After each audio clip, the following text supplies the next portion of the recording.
కేంద్ర బడ్జెట్ పెట్టారు ఫిబ్రవరి 1 నాడు. నిజంగా చాలా మంది చూసి ఆశ్చర్యపోయినారు. అందులో తెలంగాణ అన్న పదం కూడా వినబడలేదు ఎక్కడ కూడా. అందరూ చాలా మంది మిత్రులు అన్నారు అధ్యక్ష చూడంగానే ఢిల్లీ బీహార్ బడ్జెట్ ఇది, ఈ రెండు రాష్ట్రాల్లో ఎన్నికలు ఉన్నాయి కాబట్టి ఆ రెండు రాష్ట్రాల కోసమే పెట్టినట్టుగా ఉన్నది అని చెప్పి మాట్లాడిన వాళ్ళు కూడా ఉన్నారు అధ్యక్ష. అధ్యక్ష వాస్తవం ఏమంటే పార్లమెంట్ ఎన్నికల్లో మా పార్టీ పోటీ చేసింది అధ్యక్ష.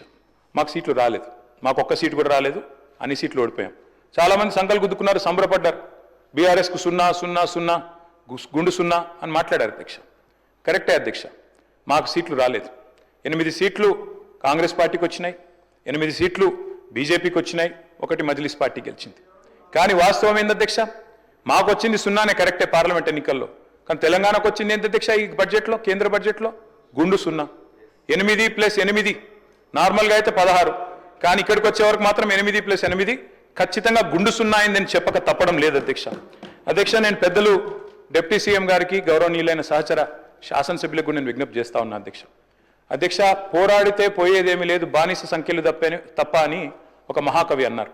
అట్లాగే కొట్లాడకపోతే కేంద్రం కూడా మనకు వినదు అధ్యక్ష, మనతో మాట్లాడదు, మనం అడిగినవి కూడా చేయదు. అడగందే అమ్మ కూడా బోవ పెట్టదంటారు అధ్యక్ష. అట్లే మనం కూడా కొట్లాడాల్సిందే, పోరాడాల్సిందే. దానికోసం మేము కూడా కలిసి రావడానికి సిద్ధంగా ఉన్నాం. డిప్యూటీ సీఎం గారికి ప్రభుత్వానికి కూడా నేను తెలియజేస్తా ఉన్నా. ముఖ్యమంత్రి గారు మాట్లాడుతూ అప్పుడప్పుడు అంటారు అధ్యక్ష సఖ్యతగా ఉండాలి, సత్సంబంధాలు మెయింటైన్ చేయాలి. మేము కూడా చేసినాం సార్.